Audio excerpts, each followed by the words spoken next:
Jan already mentioned the importance of EtherCAT when it comes to synchronizing the two XTS systems. And EtherCAT might be something which was familiar to you before you knew the name Beckhoff. And this might be due to two reasons. First, because it's the nicest principle to do Ethernet, industrial Ethernet, and second, because of the marketing by the ETG.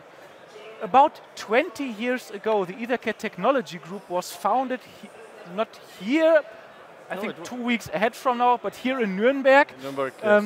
at the SPS. The name of the show was different by then, but you already had a very, very nice panel of companies in the founding of the EtherCAT Technology Group. Applied Materials, Focke, Imperial Tobacco, among many others were there. Martin, can you take us back a little bit? Well, yeah, when we launched EtherCAT at Hannover Messe in April 2003, we already had intended to open the technology to the world. So we had 6 months to prepare for the launch of the EtherCAT Technology Group. And we wanted to start with a big splash, with the critical mass of companies. And when you start a new initiative like this, you need the right mix of users and vendors, because you have to overcome the chicken and egg problem. What's the chicken and egg problem? You need to find customers to encourage the vendors, and you need to find vendors to encourage the customers to ask for the technology. And so we were quite happy to win over 30 companies involving some of the big end users and users of EtherCAT that you just mentioned, but also some very important makers of EtherCAT products. And that's how we kicked off the EtherCAT Technology Group. And I was entrusted with that task because at the time I was the product manager for CAN and Ethernet at Beckhoff. And probably also because in my previous life I had successfully introduced CAN Open to the world. So I was entrusted with trying this again with EtherCAT, and let's face it, Beckhoff was way too small at the time to try that. It was a kind of, you have no chance, but go for it situation, and yeah, it kind of worked. What you said just sparks an idea in me. We should sometimes do, or at some time we should do a live and interactive slot about COE requests, because they are very important in many different products. But Mr. Wiedmann, 20 years ago, EtherCAT Technology Group was founded. Where are you guys now in terms of numbers? Yeah, 20 years ago, nobody would have been thought that today almost 7,500 companies and institutions would be members of the ETG. And these are from the whole world, from 74 countries and from 6 continents.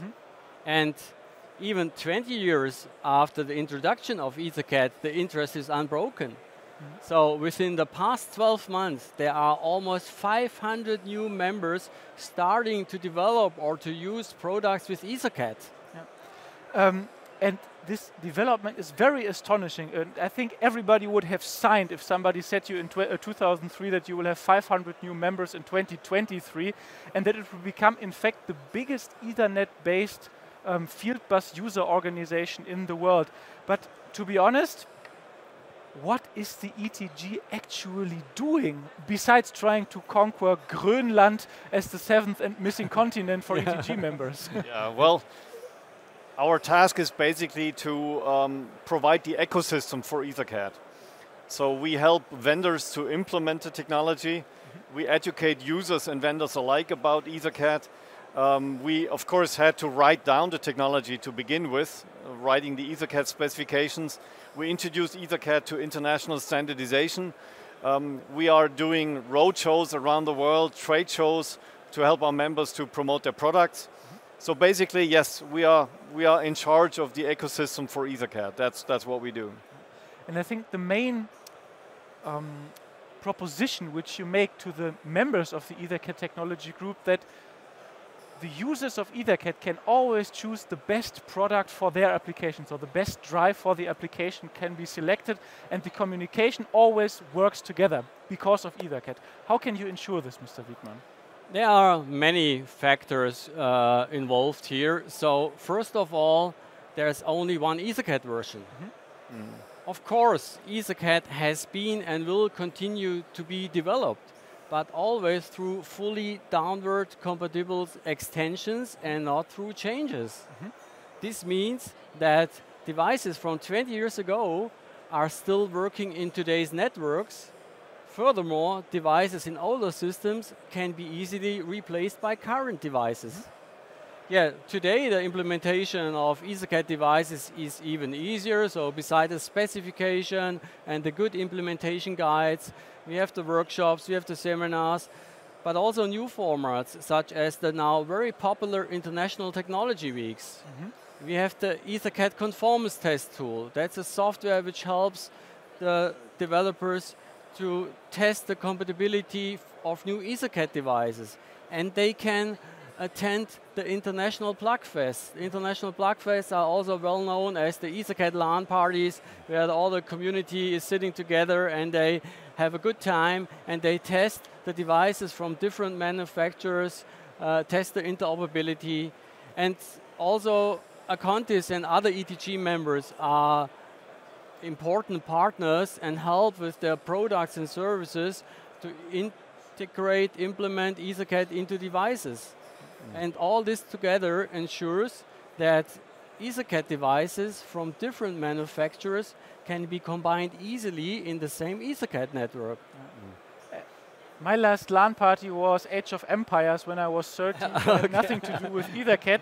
But I think what you mentioned is really the big ecosystem which shines through. So the path towards an own EtherCAT product is quite simple. You have the documentation in form of the specification. You have a community which can help you. You have companies which actually can also support you on the implementation. So there are many ways to the own EtherCAT main or sub-device, for example, and it's quite easy and there is a big community. But you also mentioned EtherCAT has stayed the same, and I think some of the members of the ETG, at least the acting persons, have also stayed the same, also the companies. What do you think is the factor why the people like to work in the ETG? Yeah, not only the EtherCAT specification has been stable since 20 years, the same applies to the ETG. So Martin Rostan started 20 years ago to build up a team which consists of today around 30 people. And many of them are promoting EtherCAT since 10, 15 years or even more. So the atmosphere in the team, in the ETG team, seems to be right, and you can feel this also as a member in the various working groups and at other events. There's a pragmatic way of working, a relaxed conversation. The people really enjoy working together. Also because every member can contribute equally regardless of its company size. So we have all the people have a good time here and success with their products. Okay, it seems to be EtherCAT is also business and fun-wise a good idea and a good community to participate in. Martin, last question.